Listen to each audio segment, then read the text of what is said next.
चला तर मग आज आपण करूया मिश्र डाळीचे आपे।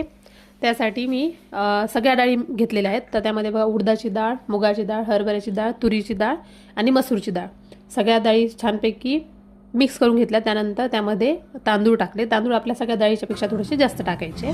स्वच्छ पाण्याने धुवून मस्त दुपारी हे केलं होतं मी, आणि रात्री मिक्सरमधनं फिरवून दुसऱ्या दिवशी बघू शकता तुम्ही छानपैकी त्याचं बॅटर तयार झालं होतं।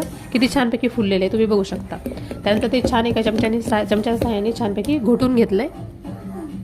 आणि त्यामध्ये आपण नेहमी बॅटरमध्ये टोमॅटो, कांदा हा कच्चा टाकतो, हिरवी मिरची वगैरे, पण मी त्याला थोडंसं वेगळ्या पद्धतीने करते। ते म्हणजे एका कढईमध्ये त्याला तडका देते आणि मग नंतर ते मिश्रण त्यामध्ये टाकते। तर त्याचा एक कढई ठेवायची, त्यामध्ये तेल, जिरे, मोहरी आणि आपल्याला जे जे टाकायचं कांदा, टोमॅटो, हिरवी मिरची, कोथिंबीर, तुम्ही त्यात शिमला मिरची देखील सुद्धा टाकू शकता।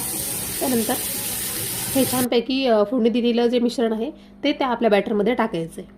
तुम्ही बघू शकता आपलं बॅटर किती छान दिसतंय। त्यामध्ये ते मिश्रण केल्यानंतर त्यामध्ये छानपैकी मिक्स करून घ्यायचं आहे। लगेच एका साईडला आपल्याला आपे पात्र ठेवायचं आहे। आपे पात्रामध्ये सुद्धा आपे पात्रामध्ये आपण जेव्हा आपे टाकतो त्यावेळेस लक्षात घ्या की साईडने आपल्याला आपे टाकायचे, मध्ये अजिबात नाही, कारण मध्ये हाय फ्लेम असते, त्यामुळे ते करपण्याची शक्यता असते। त्यानंतर तुम्ही बघू शकता किती छानपैकी आपे सर्व टाकलेले आहेत। त्यानंतर लगेच एका चमच्याच्या सहाय्याने मी ते पलटून सुद्धा घेतले। पलटल्यानंतर तुम्ही बघू शकता किती छान क्रिस्पी दिसत आहेत ते, आणि टेस्ट तर अजिबात तुम्हाला विश्वास नाही बसणार, एवढी भन्नाट लागते।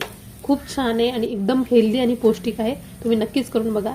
त्यानंतर मी त्याच्यासोबत एक चटणी केली होती आपली रेग्युलर, फक्त त्या चटणीमध्ये मी शेंगदाणा खोबऱ्याची चटणी, त्यामध्ये थोडीशी लिंबू आणि साखर पिला होता। त्यानंतर अशा प्रकारे आपले आपे तयार झालेले आहेत। तुम्हाला मी दाखवते की आतमधून पण बघा किती छानपैकी फुलले होते। त्यानंतर चटणीचा तडका सुद्धा मी दिलेला होता।